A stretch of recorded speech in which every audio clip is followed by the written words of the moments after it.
If you're just joining us, just give us a few seconds to let everyone join, and then we'll get started.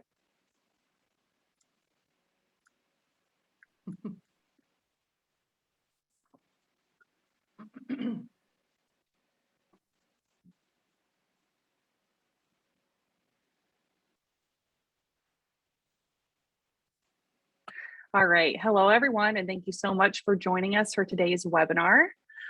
We have not one, but two Cindys presenting today from Upswell Marketing, Cindy Wright and Cindy Perryman, and they're going to be talking to us about the Gym Owner's Guide to the Best Marketing Channels for 2022. So you guys are in for a treat. These ladies are awesome. If you have any questions during their presentation, feel free to put those in the Q&A or the chat box, and we'll get to them at the end. All right, Sydney, so you ready to take it away? Yes, we are. Thank you so much. Yes, we try to make it as confusing as possible for you guys today, but thank you for taking time out of your afternoon to join us for this Gym Owner's Guide to the Best Marketing Channels for 2022. We know it's around the end of the year and it's the time to start planning how much you're going to be spending on marketing, where you should be spending it. So we want to give you as many tools as possible to know the best channels to use. And hopefully by the end of this webinar, you will know where to allocate those dollars for 2022. All right. All right. So again, we're making it as confusing as possible. It's Cindy and Sydney. And I'll start off by giving you a little bit of background about Cindy Perryman. She is the senior marketing consultant at Upswell. She has over 20 years of experience with marketing and sales. She's worked in direct mail and digital marketing. She's worked with everyone from small boutique studios to big box gyms and everything in between. And she is known for being able to create strong and lasting relationships with her clients. And then you have me, Sydney Wright. I'm a marketing manager at Upswell. I've been with the company for over 3 years. I do all the internal marketing for Upswell. So I focus on strategy and analytics and budgeting. So I understand the struggle of end of year planning because we're doing the same thing for our 2022 schedule. Woo, that is a mouthful. And then I'm also a fitness consumer. So who better to tell you about what to do for your fitness marketing than someone who's going to benefit from it itself. So we'll go ahead and just go and dive in. But before we do, I want to take you guys on a journey. You know, before we start talking about which channels are best, I want to give you guys a visualization. So let's imagine I'm going to check my mail and I go to my mailbox, open it up, and what do I see other than, on top of my stack of mail, a fitness postcard? And it's from Upswell Fitness. It's a $19 a month offer. I say, you know what? That is a really good offer, but I'm kind of feeling like being lazy, lounging on my couch, not really doing anything. I don't really feel like going to the gym right now. So honestly, I'm going to throw it out. But I'm like, you know, that was a good offer. So I keep moving around my day, go to check my Instagram. I want to see who's getting married, who's having a baby. And oh my gosh, my friend just got engaged. And I'm thinking, okay, I know exactly what dress I want to wear. Am I going to fit into that dress? Okay, I've been eating a lot lately. I don't know if I'll be able to squeeze into it. I probably need to look to start working out a little bit. And then I scroll on my Instagram and I see an ad for that same place that I got that fitness postcard from. Okay, I'm like, that's weird. How did they know I was thinking that I need to work out a little bit? It's a little creepy. So I keep moving. So I decide while I'm watching Real Housewives of Atlanta, laid on my couch, eating popcorn, that I'm gonna go look at my Yahoo Mail because yes, I am one of the few people that still uses Yahoo Mail. And on the right side of my screen, I see no other than the same place that I got a postcard from, that I saw a social media ad for, and now I'm seeing a display ad for it. But I keep on moving. I close my laptop, put it away. I really want to focus on this really dramatic scene from Real Housewives of Atlanta. Few episodes go by and I say, you know what? I got to do something more than this. I've got to get off my butt and I've got to get back in the gym. Let me open back up that computer and I search for gyms near me. And what pops up, none other than that same gym that I got a postcard from, that I got a social media ad from, that I got a display ad from, and now I'm seeing a search ad for it. And I think, I feel like I know this brand. And I might not know why I feel like I know this brand, but because I trust this brand, because I have brand familiarity, I go ahead and click on that ad. I fill out a form or I call the club and I sign up and I become a member. And you might be thinking, that was a long journey just to get one member. But honestly, where we are in today's day and age, the average consumer is shown 10,000 ads a day. So you have to be everywhere they are. And if we can move on to the next slide, you will see that all of these components work together to convert a member. And it's about, so there'll be people who will get a direct mail postcard and they'll be ready to convert. There'll be people who will see a social media ad and be ready to fill out that form. But for a lot of people, they are constantly hearing noise. And so you have to make sure you're the loudest room. You have to make sure your ads are the loudest, and you have to be everywhere. So when they are ready to make that buying decision, when they are ready to join a gym, there's no other option but your gym. And we're going to tell you kind of some of the different channels that you need to be on and how they work together to really convert you more members. But we're going to start with the basics. So Cindy, if you could kind of tell us, how this all works with the marketing funnel. So when you look at those different marketing tactics that Sydney described, those tactics are going to go through a marketing funnel. It takes you through that buying and purchasing cycle, from awareness to consideration to evaluation and purchase. So, direct mail and digital ads fall within each of those different stages, depending on the content and the messaging. So for example, targeted display ads are going to be at the top in that awareness bucket, because really it's just trying to create awareness for your brand. And then when you're looking at direct mail can take you through each one of those phases. And again, it depends on that messaging and the offers within those certain buckets.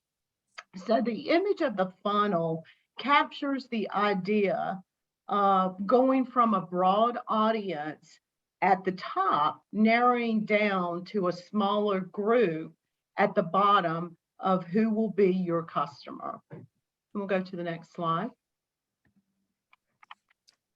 And before we really dive into each channel, and I know I said this before I started on the journey, but I promise I'm not taking you on another journey again.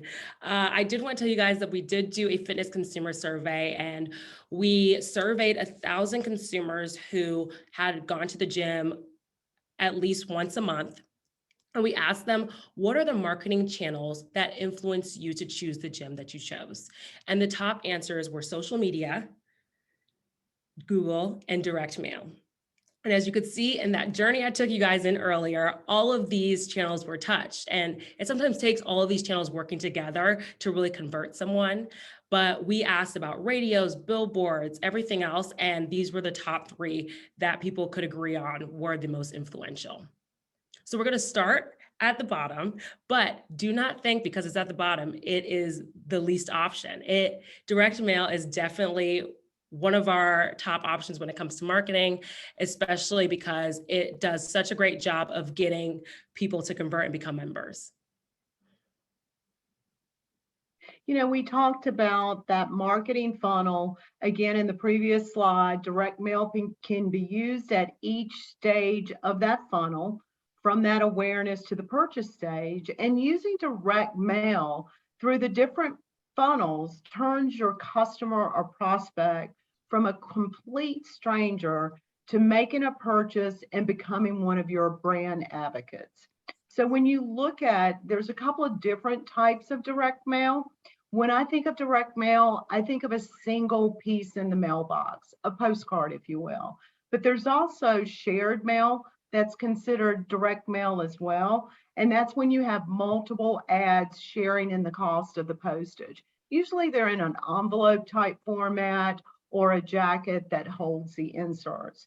And this is mainly targeted to folks that are really that coupon shopper and that are clipping coupons. So when we want to, talking about direct mail, you then talk about what are the targeting options you can use with direct mail.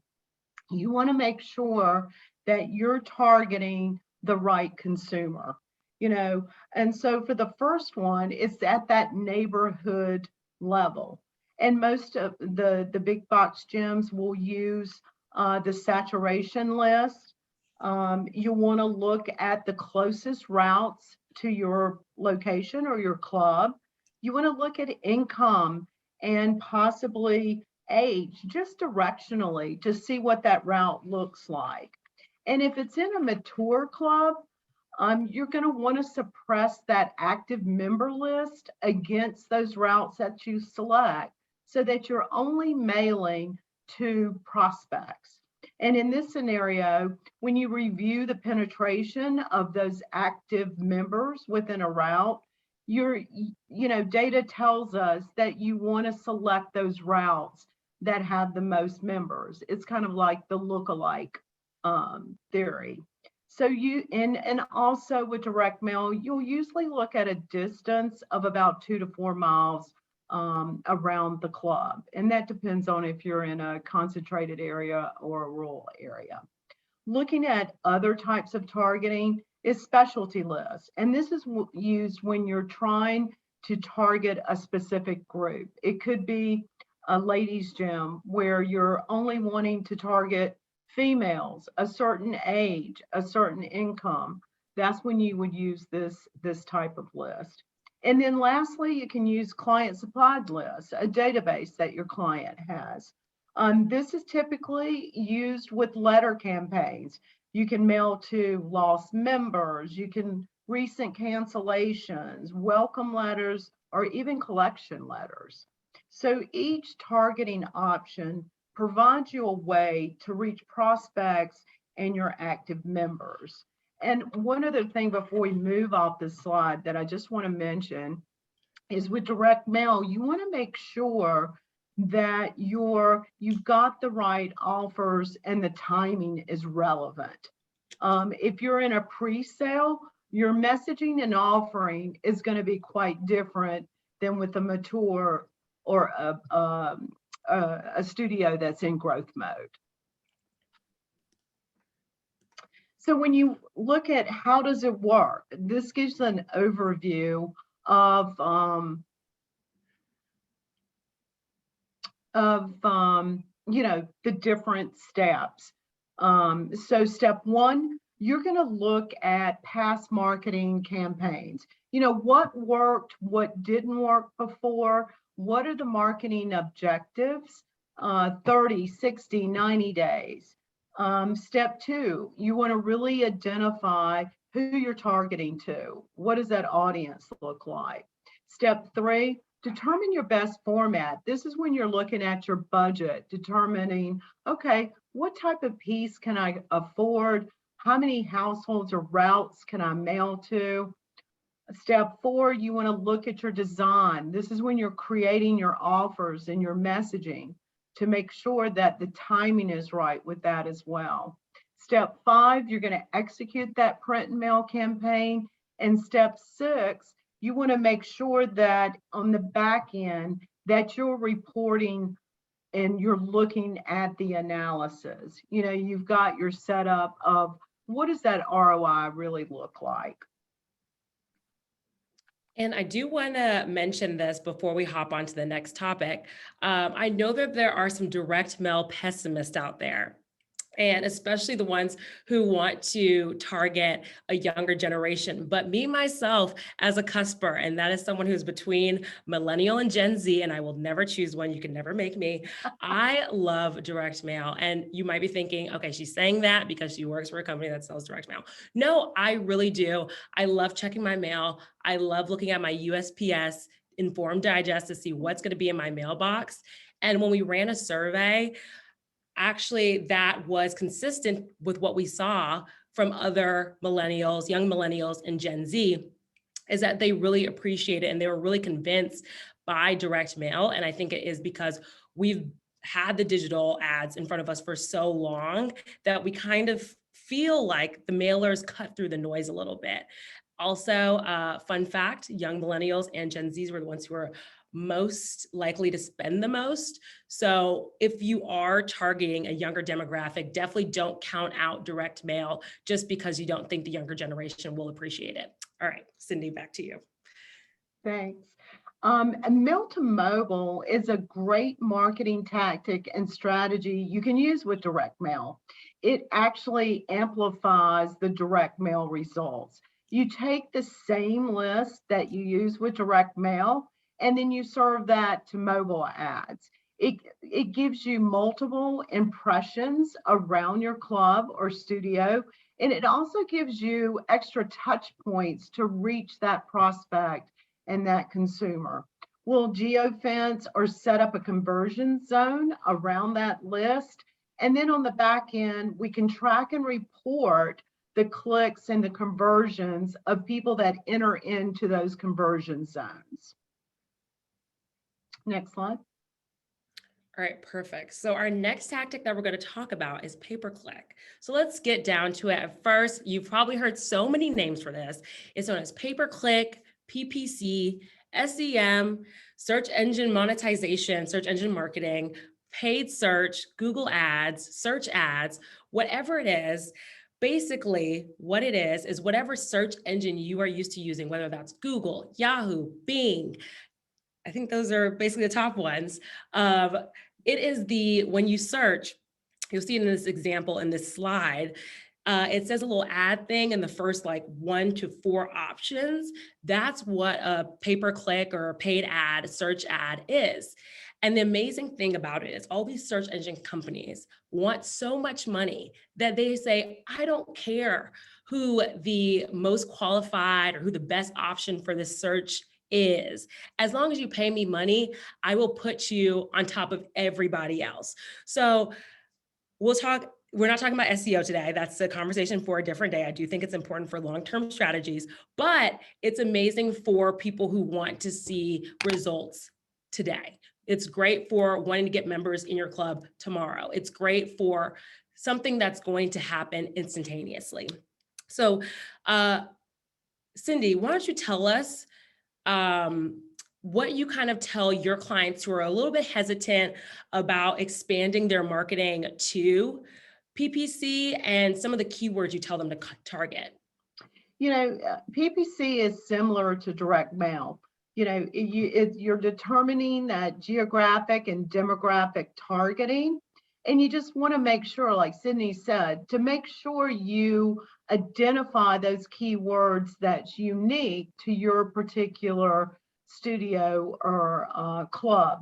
If it's a ladies club, you want to make sure that you've got women's fitness identified, fitness studio, if it's more of a boutique-ish type of location. And then if you've got childcare, you want to make sure that you include children's supervision, anything that's going to make yourself unique when someone is searching. Perfect. All right, if we can move on to the next slide.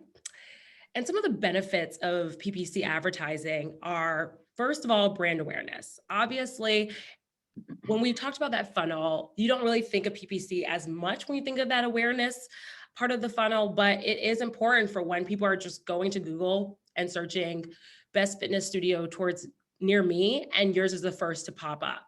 So it's a great way to get your club name in front of people, especially when they're searching for it. Second of all, and most importantly, and what everyone here cares about, is it's a great way to acquire new members. It's a great way to get someone to search club with the best personal fitness trainers and click on your club and then be able to sign a form or be able to call directly from your ad, or even be able to take the location of your club and drive directly there. So it's a great way to really get those new members in the club. There's CTAs, there's call to actions, there's a way to move them forward in the process. And last but not least, one thing that people don't think about a lot is a good reason for paid search is competitors. So that competitor that's a mile down from you and you're wondering, okay, how are they getting my members? How are they getting to those new movers before I do? It's because not only are they bidding on their own club name, they are also bidding on yours. That's a really important thing to consider. Not only do you need to be bidding on those amazing keywords that Cindy was talking about earlier, you also need to bid on your club name and your competitors, because at the end of the day, if you are spending money on all these different marketing channels like direct mail or paid social or display ads, and you finally have shown up in front of a consumer enough times to get them to search for your specific club name, and they search for it, and the first ad that pops up isn't you, but it's your competitor, and they're still in that consideration phase, well, you might have just lost all that marketing dollars because they might choose that competitor. So it's really important to bid on yourself, because that is, again, a way that all of these channels are connecting to convert. And I know what you're probably thinking, like, how do I even know people are looking for gyms? Well, we've looked at Google Trends, and if anybody doesn't know what Google Trends is, it's basically a place where you can see what are people searching for. And we have seen spikes in people searching for gyms near me. And along with that, we've seen spikes, a 750% increase in people searching all women gyms near me. So that's great for all women gyms out there. A 200% increase in people searching for cheap gym memberships near me. A 200% increase in people searching Gym Day Pass near me. So if that's the offer you have, that's great benefit for you guys. A 24-hour gym near me is up 110%, and gyms with personal trainers are up 80%. So there's a lot of these terms that have seen a vast increase. And that means that the search intent is out there, and you want to make sure that you're in front of those people when they're searching for you. And that time is now. And it's only going to go up from here to New Year's Eve, as we know. So I answered that question, but I know what you've been seeing in the media, because I've been seeing the exact same thing. Everyone now wants to just work out at home. And I'm not going to lie to you. If we could move on to the next slide, you'll see. I told you guys we did a consumer survey, and we even asked consumers, do you prefer to work out at home or do you prefer to work out at a gym? And 64% of those people said they prefer to work out at home. But when we looked at the Google Trends, the search results, again, what we saw was, we can move on to the next slide, that yes, at-home workout searches spiked, obviously during the beginning of the pandemic, but as we've seen a gradual decrease in people searching for at-home workouts and increase in gyms near me. So as much as people might love working at home, they realize that they might need the discipline of working out at a gym. This is really good news also for the people who have been able to expand their gym to include virtual workouts or some kind of virtual fitness program, because you can market to all these people. Obviously, there's still people who are searching for at-home workouts, but just be aware that there are people who are searching for gyms near me, and it's obviously bigger than the people who are searching for at-home workouts.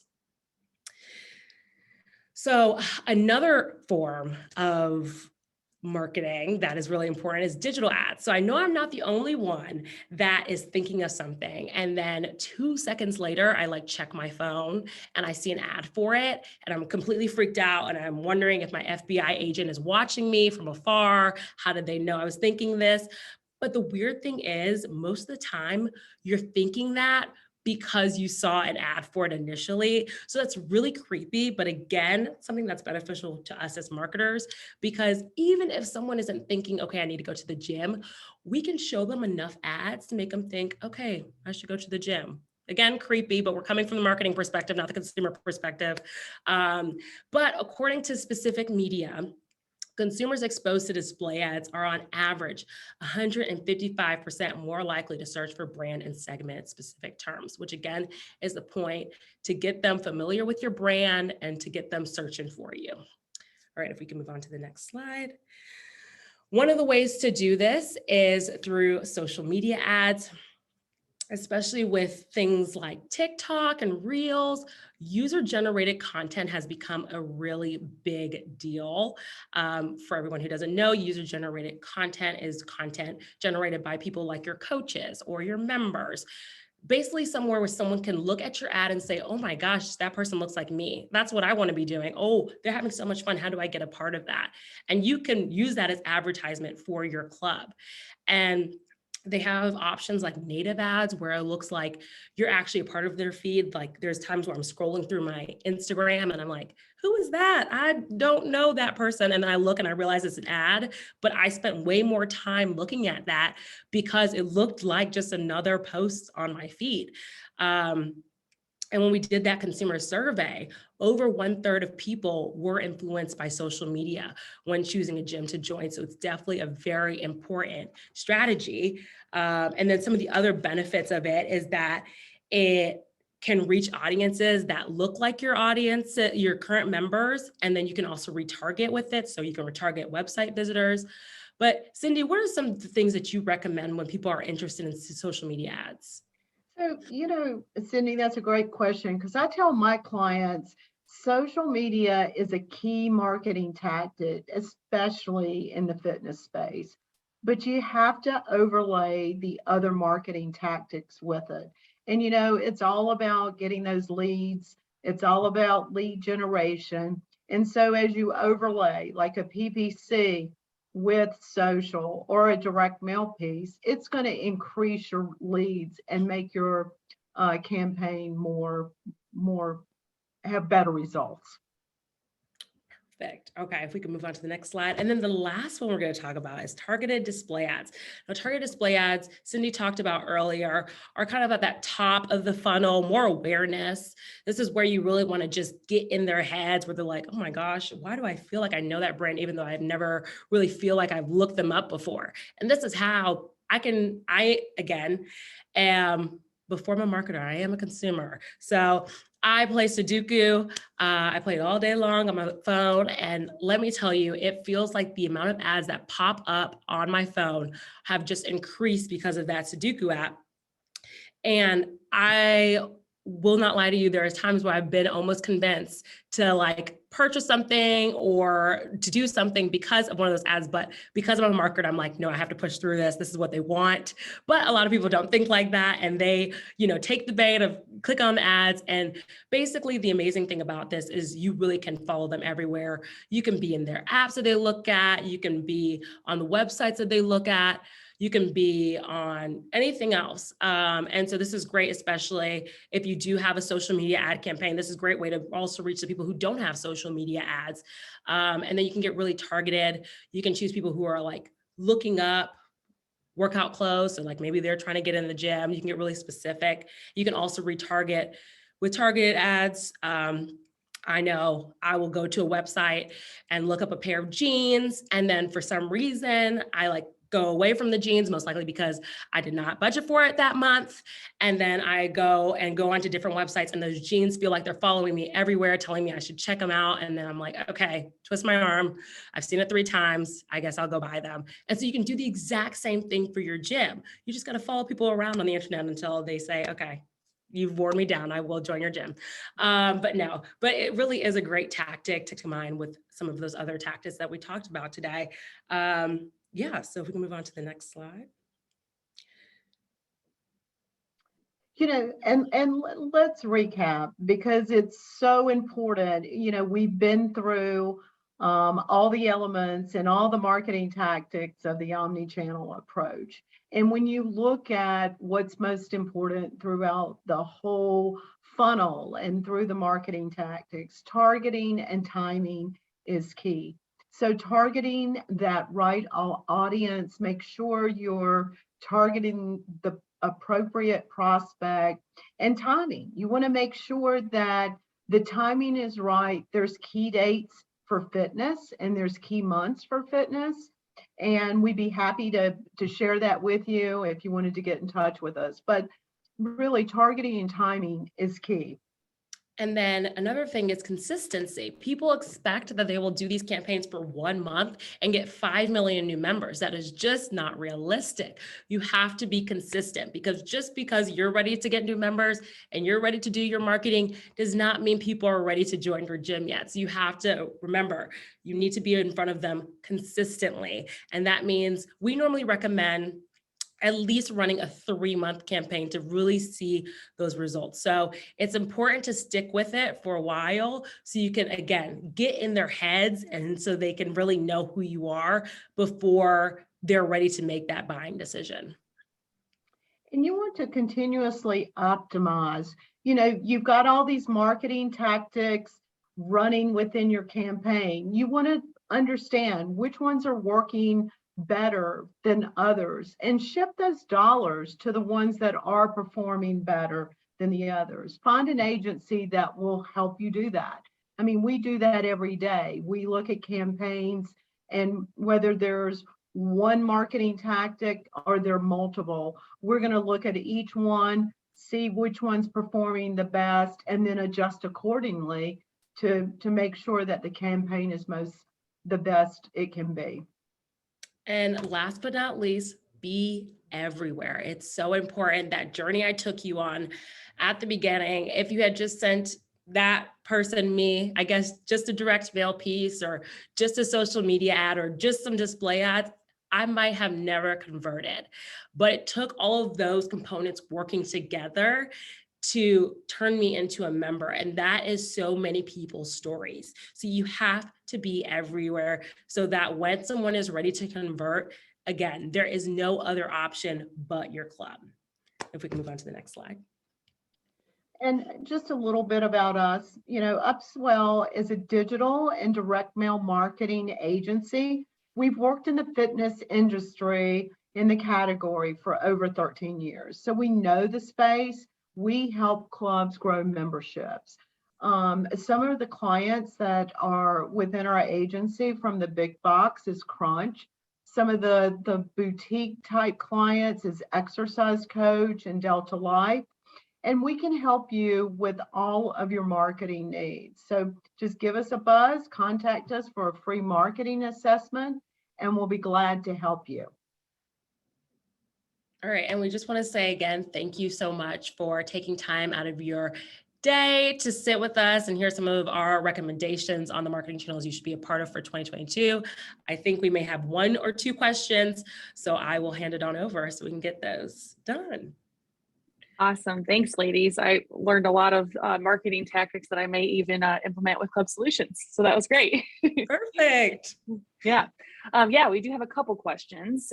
Could you reiterate or maybe expand upon where to get the neighborhood saturation lists? Is that only through direct print companies only? It is. So yes. So we work with the USPS on those lists. And so once we identify specific, you know, your target market area, if you will, then we have that list. We'll pull those carrier routes. We'll pull that demographic information to, you know, make the best recommendation that we can for the club or studio. Okay, perfect. And this might be the same thing, but Mary's wondering, what provider do you use for mail to mobile service? That's a great question.